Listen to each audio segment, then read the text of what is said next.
হতে পারেন আপনি পাওয়ারফুল বা অত্যাধুনিক প্রযুক্তি আছে আপনার কাছে, কিন্তু এমন মানুষের সামনে গিয়ে পড়লেন যারা কোনো এক স্পেসিফিক বিষয়ে পিএইচডি করা, সারা জীবন এই বিষয় নিয়েই সাধনা করে গেছে। বলছিলাম 2024 সালে মুক্তিপ্রাপ্ত মালায়ালাম সিনেমা রাইফেল ক্লাবের কথা। একদিকে ভয়ঙ্কর আর পাগলাটে এক অস্ত্র ব্যবসায়ী যার আছে অত্যাধুনিক অস্ত্র আর লোকবল, অন্যদিকে এক পুরনো রাইফেল ক্লাব চালানো পরিবার ও তাদের মেম্বাররা যারা সারা জীবন প্র্যাকটিস করতে করতে ফায়ারিং এ নিজেদের মাস্টার্স হাসিল করে ফেলেছিল। এখন এই অভিজ্ঞতা আর আধুনিকতার যুদ্ধে কে জয়ী হবে জানতে পুরো এক্সপ্লেইনটি শেষ পর্যন্ত দেখুন। আপনারা দেখছেন Kitty explainer Bangla. Please do subscribe.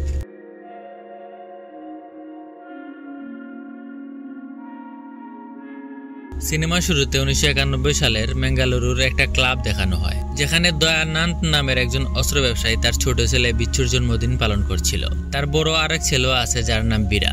তখন দয়ানন্দ সবার সাথে তার দুই ছেলের পরিচয় করিয়ে দেয় এবং ছোট ছেলে বিচ্ছুকে একটা গাড়ি গিফট করে। এখানে তাদের আচরণ দেখে বোঝা যায় তারা কতটা পাগলাটে। সেই অনুষ্ঠানে নাচের টিমও এসেছিল। আলী ও নাদিয়া সেই টিমেরই মেম্বার। দেখা যায় তারা নাচের আগে প্র্যাকটিস করছিল এবং ডান্স করার জন্য তারা খুব এক্সাইটেড ছিল। অন্যদিকে দেখা যায় দয়ানন্দ তার কাস্টমারদেরকে বন্দুক দেখাচ্ছিল। কাস্টমার কম টাকা বলায় সে ডিল ক্যান্সেল করে দেয়। পরের দৃশ্যে দেখা যায় আলী ও নাদিয়া সেখানে পারফর্ম করছে। বিচ্ছু ও তার ফ্রেন্ডসরা তা উপভোগ করছিল। মাঝে মাঝে বিচ্ছুর ফ্রেন্ডসরা মেয়ে ডান্সারদের সাথে লুচ্চামি করছিল। নাচ শেষ হওয়ার পর আলী ও নাদিয়া ড্রেসিং রুমে আলাপ করছিল।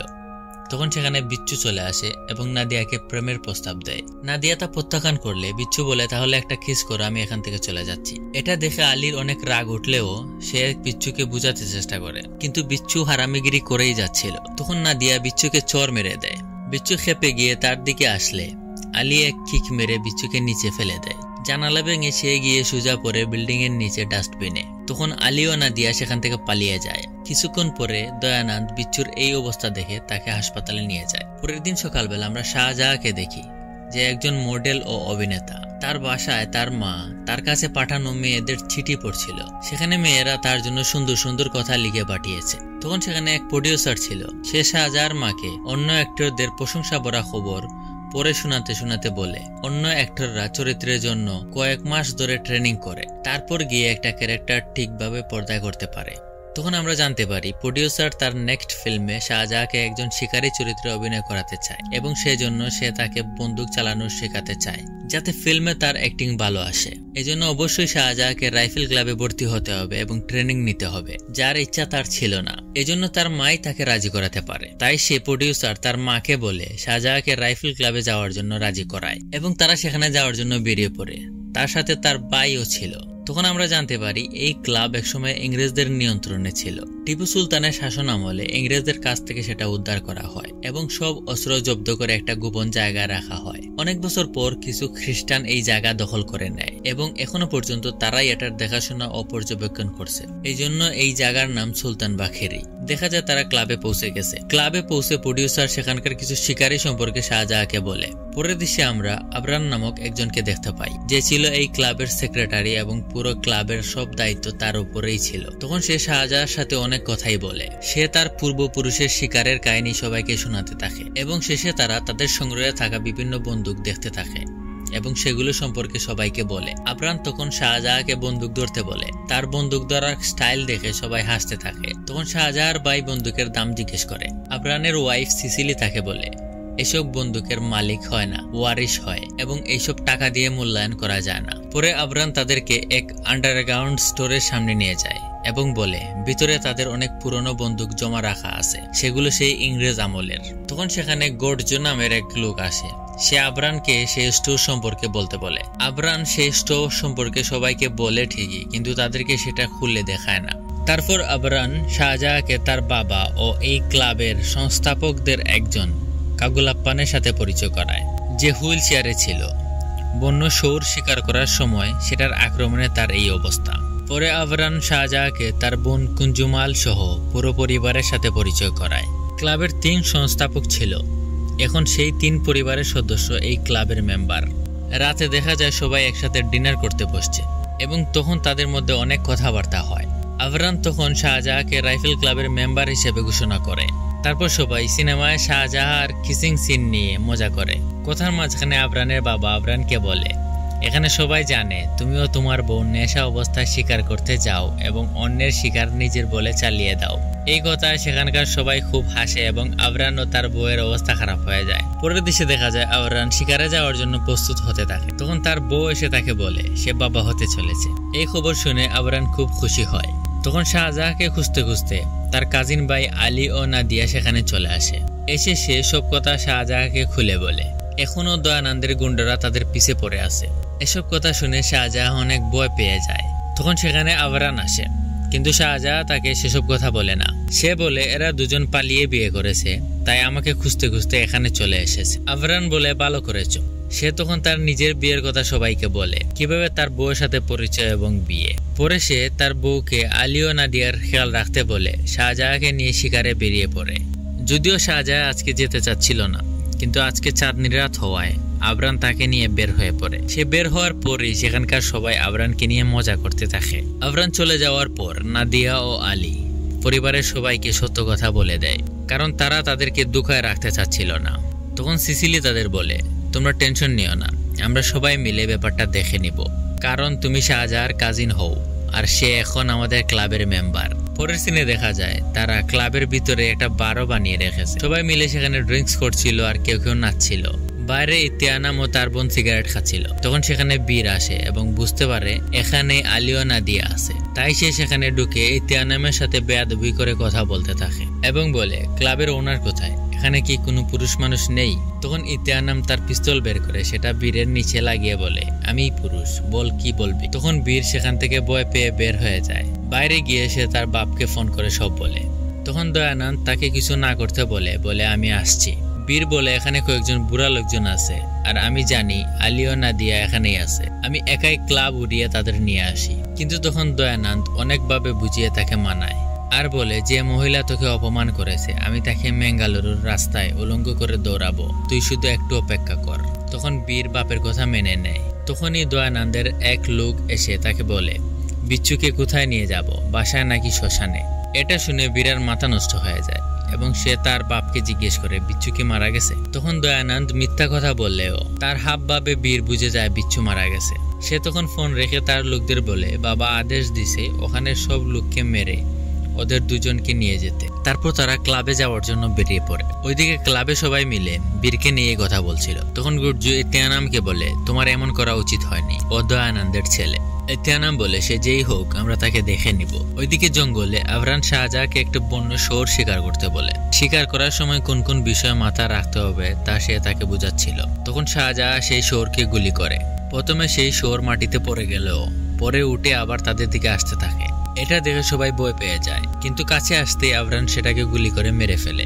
এদিকে বীরা সেই ক্লাবে পৌঁছে যায়। ঢুকেই তারা বসে থাকা সবার দিকে বন্দুক তাক করে। আলী ও নাদিয়াকে ডাকতে বলে। তখন কেউ তাদের কথা না শোনায় তারা ফায়ারিং করতে থাকে। এটা দেখেও সেখানকার কেউ কোনো রিয়েক্ট করে না, মনে হচ্ছিল তারা গুলি বই পায় না। যদিও গুলির শব্দ শুনে আলী ও নাদিয়া সেখানে চলে আসে। বীরের গুন্ডারা যখন তাদের ধরতে যাবে তখনই ক্লাবের এক মেম্বার সিটি বাজায়। তার সিটি বাজাতেই ক্লাবের সবাই বীরের সব লোকের হাতে ও পায়ে গুলি করে দেয়। তখন তারা সবাই মাটিতে পড়ে গড়াগড়ি খাচ্ছিল। তখন আবরানের বাপ আবরানকে ফেরত আসার খবর পাঠাতে বলে। তখন গুর্জু বাইরে গিয়ে লাইট গান চালিয়ে আবরানকে সিগন্যাল পাঠায়। আবরান সেটা দেখেও গুরুত্ব দেয় না। সেভাবে ভুলে হয়তো কেউ লাইট গান চালিয়ে দিয়েছে বা তার বাপ হয়তো মজা করছে তার সাথে। এভাবে তারা আরো শিকার করার জন্য আরো আগে বাড়তে থাকে। তখন সে শাহজাহানকে তার ছোটবেলার গল্প শোনাতে থাকে। তখন হঠাৎ করে সে হরিণকে দৌড়াতে দেখতে পায়। তখন তারা সবাই শাহজাহার চারপাশে মানব দেয়াল বানিয়ে দাঁড়িয়ে পড়ে। শাহজাহান এই ব্যাপারে জিজ্ঞেস করলে সে বলে, এখানে আশেপাশে বাঘ আছে, এজন্য তাদের সতর্ক থাকতে হবে। ওইদিকে রাইফেল ক্লাবে ডাক্তার লেজার বীরা ও তার আহত লোকদের চিকিৎসা করছিল। তখন দয়ানন্দ সেখানে এসে পৌঁছায়। ক্লাবের বাইরে থাকা তার বাকি গুন্ডা দয়ানন্দকে সব খুলে বলে। তখন সব শুনে দয়ানন্দ চমকে যায়। তারপর সে খালি গায়ে ক্লাবের ভিতরে গিয়ে সবাইকে বলে, আমি এখানে একা খালি হাতে এসেছি, আমাকে শুধু আমার ছেলেকে দিয়ে দাও, আমি কাউকে কিছু বলবো না।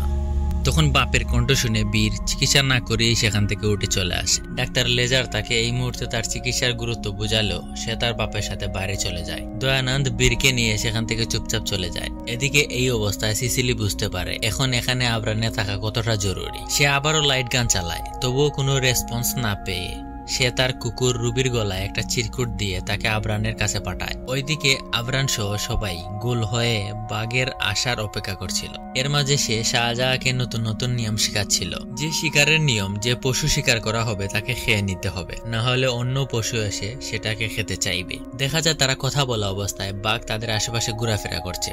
একটু পর আবরান রুবিকে দেখতে পায় যে তার দিকে আসছে। তখনই বাঘ সেটার উপর হামলা করে মাথা ছিঁড়ে ফেলে বডি নিয়ে চলে যায়। তখন আবরান সেটার পাশে আসে এবং এভাবে দেখে অনেক কষ্ট পায়। তখন আবরান তার গলায় থাকা চিঠির দিকে খেয়াল করে এবং দেখে চিঠিতে লেখা ক্লাব আন্ডার অ্যাটাক। এটা দেখে সে আতঙ্কিত হয়ে যায় এবং তাড়াতাড়ি ফেরার জন্য বেরিয়ে পড়ে। পরের দিন সকালে বীরার লাশ মাটিতে দেখা যায়। দয়ানন্দ সেটা পাহাড় থেকে নিচে ফেলে দিতে বলে। এতে বোঝা যায় না দয়ানন্দের মাথায় কি চলছে। তবে ক্লাবে তার খুব অপমান হয়েছে, তাই হয়তো রাগে সে তার ছেলেকে মেরে ফেলেছে, তার কথা না শুনে ক্লাবে ঢোকার কারণে। ওইদিকে তখন যোশী ক্লাবের সব বাচ্চাকে এক সেফ জায়গায় নিয়ে যাওয়ার জন্য বেরিয়ে পড়ে। পথে তার দয়ানন্দের সাথে দেখা হয়। দয়ানন্দের লোক কোসির গাড়ি ধাক্কা দিয়ে অ্যাটাক করার চেষ্টা করলেও কোসি এখানে দক্ষতা দেখিয়ে বেঁচে চলে যায়। রাইফেল ক্লাবে পৌঁছে দয়ানন্দের লোক ক্লাবকে ঘিরে তাদের নতুন অত্যাধুনিক বন্দুক দিয়ে ফায়ারিং করতে থাকে। অন্যদিকে ক্লাব মেম্বাররা তাদের পুরনো আর 2 নালা বন্দুক দিয়ে তাদের মোকাবেলা করার চেষ্টা করছিল, কিন্তু দয়ানন্দের গুন্ডাদের স্নাইপারের সামনে তাদের দুর্বল বন্দুক কোনো কাজেই আসছিল না। তখন গুর্জু কোবলাপ্পামকে তাদের গোপন আস্তানা থেকে বন্দুক বার করতে বলে। এই অবস্থায় সবাই বাঁচার জন্য কোবলাপ্পামকে আস্তানা থেকে ইংরেজদের আমলের মাস্টারপিস বন্দুক বার করতে বলে। সবার কথায় কোবলাপ্পাম বন্দুক বার করার জন্য রাজি হয়ে যায়, কিন্তু চাবি তার কাছে ছিল না। চাবি একমাত্র আবরানের কাছে ছিল। আবরান আসার আগ পর্যন্ত সামাল দেওয়ার জন্য কাজের লোক লুবিয়াপ্পামকে বোম মারতে বলে। লুবিয়াপ্পা বোম মারলেও স্নাইপারের নিশানায় বোম হাওয়াতেই ফেটে যায় এবং লুবিয়াপ্পা মারাত্মক আহত হয়। এরকম টান মুহূর্তে গুর্জুর কাছে আর কোনো উপায় ছিল না, তাই সে সিলিন্ডার নিয়ে গিয়ে সেই গোডাউনের সামনে ব্লাস্ট করে। গোডাউন খোলার পর ভিতরে গিয়ে সে কোনো বন্দুক দেখতে পায় না, পুরা গোডাউন খালি ছিল। এটা দেখে সে পুরো হতাশ হয়ে যায় যে এখানে রাখা বন্দুক কই গেল। পরে গুর্জু কোবলাপ্পামের দিকে বন্দুক তাক করে জিজ্ঞেস করে এখানের বন্দুক কোথায়। সে কিছুক্ষণ চুপ থাকে। চাপ দেওয়ার পর সে বলে সে আর আবরান মিলে সেগুলোকে কোনো এক সেফ জায়গায় লুকিয়ে রেখেছে, কারণ এখানে যে কোনো মুহূর্তে পুলিশের রেড পড়তে পারে। যাতে সেগুলো পুলিশের হাতে না পড়ে তাই তারা সেটাকে সেফ জায়গায় নিয়ে রেখেছে। তখন বাইরে হঠাৎ গুলির আওয়াজ শোনা যায়। তখন ফাদার বলে মেরা শের আ গেয়া। আবরান রশি দিয়ে ঝুলে ঝুলে গুন্ডাদের মারতে মারতে এন্ট্রি নেয়। তখন হামলা অতর্কিত হওয়ায় বাকি গুন্ডারা সেখান থেকে পালিয়ে যায়। তারপর ক্লাবের সবাই ভিতরে বসে প্ল্যান করতে থাকে যে তারা কিভাবে এখন দয়ানন্দের সাথে লড়াই করবে। তাদের কাছে পুরনো মডেলের বন্দুক, কিন্তু ওই গুন্ডাদের হাতে নতুন মডেলের বন্দুক। ওইদিকে দয়ানন্দ তার লোকদের উপর চিল্লাতে থাকে ওদের না মেরে খালি হাতে ফিরে আসাতে, কিন্তু তার লোক তাকে বুঝায় আমরা যখন প্রথম ক্লাবে গেছিলাম তারা বসে রিল্যাক্সের ড্রিঙ্কস করছিল, তবুও তারা আমাদের গুলি করে আহত করে ফেলেছিল। এখন যদি তারা পুরো প্লেনের সাথে লড়াই করে তাহলে তারা কত ভয়ঙ্কর হবে। তাই যতক্ষণ শার্প শুটার না আসে আমাদের অপেক্ষা করা উচিত। আর বড় কথা, তারা রাইফেল ক্লাবের মেম্বার, তাদের নিশানাও একদম পাক্কা। এজন্য দয়ানন্দের লোকেরা একটু ভয়ও পাচ্ছিল। আর রাইফেল ক্লাবে তখন গুর্জু হিসাব করে দেখে তাদের কাছে মাত্র 45টা গুলি আছে। এগুলো নিয়ে তারা কিভাবে দয়ানন্দের লোকের সাথে লড়াই করবে। তখন কোবলাপ্পাম বলে আমরা শিকারী, আমাদের নিশানা সঠিক হওয়া জরুরি, আর ওরা মানুষ আছে 13 জন। আমরা প্রতিজনের জন্য যদি 3টা করে গুলি রাখি তাও আমাদের কাছে শেষে 6টা গুলি থাকার কথা। তারপর আবরান প্ল্যান সাজায় ও সবাইকে একসাথে হয়ে লড়াই করতে বলে। পরে প্ল্যান মতে সবাই ক্লাবের চারদিকে নিজের পজিশন নিয়ে নেয় এবং অপেক্ষা করতে থাকে দয়ানন্দের লোকের। কিন্তু তখন দয়ানন্দের 2 লোক বাইকে করে মেশিন গান নিয়ে ফায়ারিং করতে করতে আসতে থাকে। গুর্জু তার নিশানায় একজনকে কাবু করলেও আরেকজন বাইক নিয়ে ঘরের ভিতরে ঢুকে পড়ে। তার অনবরত ফায়ারিং করার কারণে আবরানের কাঁধে গুলি লেগে যায় এবং কোবলাপ্পামের পায়ে, যে পা তার আগেই অবশ ছিল। সেই বাইকারকে মারার জন্য ইতিয়ানাম ও ডাক্তার লেজার অনেক চেষ্টা করলেও তার কিছু হয় না এবং সে ঘরের মাঝখানে অবস্থান নিয়ে থাকে। একটু পরেই সেই বাইকারকে কাজের লোকরা কাবু করে ঝুলিয়ে ফেলে। ততক্ষণে সেখানে দয়ানন্দ এসে পড়েছে। তার সাথে ছিল অটোমেটিক এক রাশিয়ান গান, যেটা দিয়ে ফায়ার করতে করতে সে ক্লাবে ঢুকে এবং ক্লাবের ফাউন্ডারদের ছবিতে দাঁড়িয়ে প্রস্তাব করে। তখন কিছু লোক শাহজাহান ও তার কাজিনদের রুমে ঢুকে পড়ে, কিন্তু শাহজাহান তাদেরকে মেরে তক্তা বানিয়ে দেয়। তখন দয়ানন্দ বাইরে থেকে বলে এখানকার ইনচার্জকে। আবরান তখন ভিতর থেকে জবাব দেয়। এখানে তাদের মধ্যে কিছুক্ষণ ডায়লগ বাজি হতে থাকে। অন্যদিকে ক্লাবের সবাই মিলে দয়ানন্দের গুন্ডাদের মারছিল। দয়ানন্দ ও তার ভাই তখন আবরানকে খুঁজতে আগে বাড়তে থাকে। তখন গুর্জু খুব চালাকি করে লোহার মাস্কে গুলি করে দয়ানন্দের বাইকে মেরে ফেলে। এটা দেখে দয়ানন্দ খুব ঘাবড়ে যায়। তাই পরে দয়ানন্দ রাগে আস্তে আস্তে আগে বাড়তে থাকে, কিন্তু সে তার লোকের লাশ ছাড়া কিছুই দেখতে পায় না। তখন সে বুঝে যায় তার সব লোক মারা গেছে। তখন সে চালাকি করে আভরানকে মুভির মতো 1 ভার্সেস 1 ফাইটিং এর জন্য ডাকে। কথা বলতে বলতে সে আভরানকে খুঁজতে খুঁজতে গান হাতে একটা রুমে ঢুকে সে দেখে সবাই তার দিকে বন্দুক তাক করে আসে। তখন দয়ানন্দ চালাকি করে তার বন্দুকের ট্রিগারে হাত নিয়ে রাখে এবং কোথায় কোথায় ফায়ার করার জন্য সুযোগ খুঁজতে থাকে। কিন্তু তখনই তারা সবাই দয়ানন্দের উদ্দেশ্য বুঝতে পেরে সব গুলি দয়ানন্দের উপর করতে থাকে।